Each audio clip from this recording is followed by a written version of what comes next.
YSR Congress party నుండి చాలా స్పష్టంగా డిమాండ్ చేస్తున్నాం. ఎన్నికల సమయంలో మీరు ఇచ్చినటువంటి హామీలు, మేమొస్తే విద్యుత్ ఛార్జీలు పెంచామని మీరిచ్చిన హామీని ఖచ్చితంగా అమలు చేయండి.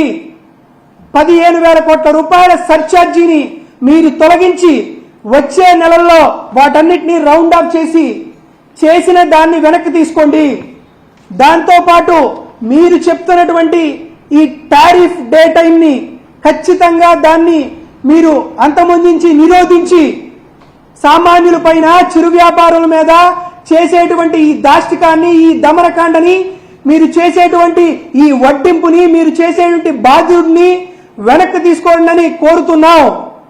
ఒకవైపు హామీల కోత, మరోవైపు విద్యుత్ ఛార్జీల మోతతో చంద్రబాబు నాయుడు గారి బాదుడే బాదుడు కార్యక్రమాన్ని కానీ మీరు ఆపేయకపోతే ఆంధ్రప్రదేశ్ రాష్ట్ర ప్రజలు రానున్న రోజుల్లో మీ వీపుని విమానం మోత మోగిస్తారు అనే విషయాన్ని మీ అందరికీ తెలియజేస్తున్నా.